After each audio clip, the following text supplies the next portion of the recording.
आप सभी का स्वागत है। बिहार के नवीनतम आंकड़ों को आज हम देखेंगे, ठीक है। तो इसमें बिहार आर्थिक सर्वेक्षण के 22-23 के तहत जो आंकड़े आए हैं उनको क्या क्या दिया है। तो वर्ष 2021-22 में सर्वाधिक वर्षा वाले जिले कौन है? पश्चिमी चंपारण 2248 मिलीमीटर जो वर्षा हुई है, दूसरे नंबर पर है किशनगंज, तीसरे नंबर पर पूर्वी चंपारण है।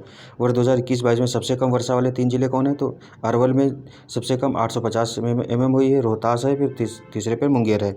शहरीकरण वाले सर्वाधिक 3 जिले सितंबर 2022 तक, तो पटना 44.3%, मुंगेर, नालंदा। तो सबसे ज़्यादा शहरीकरण कहाँ है? तो पटना में है, फिर मुंगेर में, फिर नालंदा में। सबसे कम शहरीकरण वाले 3 जिले कौन है? तो मधुबनी में सबसे कम 3.6% है।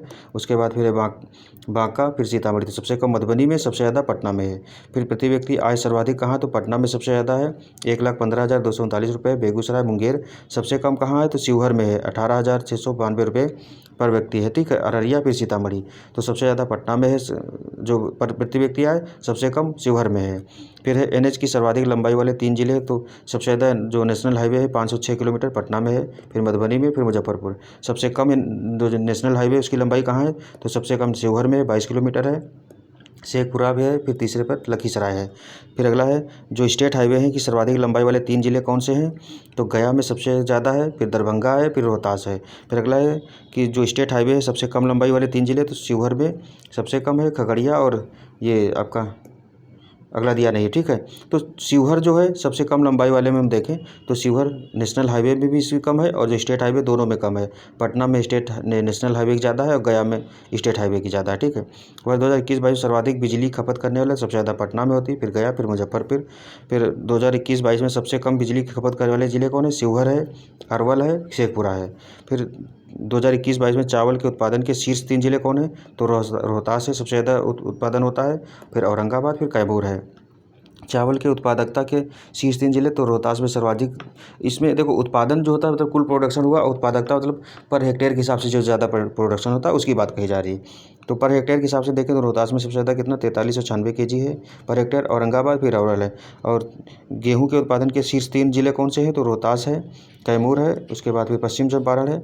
उसके बाद कह रहा है गेहूँ उत्पादकता, फिर वही प्रोडक्टिविटी कितनी ज़्यादा है किसमें? तो पश्चिमी चंपारण में सबसे ज़्यादा प्रोडक्टिविटी है, यानी कि 4904 kg पर हेक्टेयर, खगड़िया, फिर बेगूसराय। फिर है वर्ष 2021-22 में मक्का के उत्पादन में शीर्ष 3 जिले कौन है? कटिहार, पुरुलिया, खगड़िया।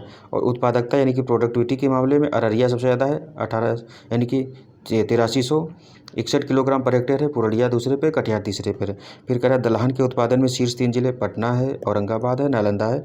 और दलहन में उत्पादकता में देखें तो जहानाबाद है पहले पे, वैशाली दूसरे पे, भोजपुर तीसरे पर है।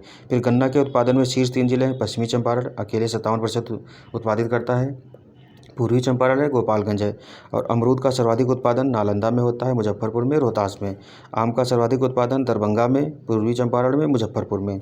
केला का सर्वाधिक उत्पादन मधुबनी में होता है, वैशाली में होता है, मुजफ्फरपुर में होता है। लीची का सर्वाधिक उत्पादन मुजफ्फरपुर में, पूर्वी चंपारण में, वैशाली में। आलू का सर्वाधिक उत्पादन तो पटना में, नालंदा में और समस्तीपुर में होता है। अगला हम देखेंगे प्याज का सर्वाधिक उत्पादन कहाँ होता है? तो नालंदा। प्याज का सर्वाधिक उत्पादन नालंदा में, पश्चिमी चंपारण और पटना में। बैंगन का सर्वाधिक उत्पादन तो नालंदा, पटना, बेगूसराय में। मछली का सर्वाधिक उत्पादन कहाँ? तो मधुबनी में सबसे ज़्यादा, फिर दरभंगा में, फिर पूर्वी चंपारण में। तो ये क्रम से दिए हैं कि सबसे ज़्यादा 3 जिले कौन है, सबसे कम जी कौन से जिले हैं, इनका दिया गया है। ठीक, आज का लेक्चर यहीं तक था, मिलते हैं अगले लेक्चर में, तब तक के लिए धन्यवाद। जय हिंद, जय भारत।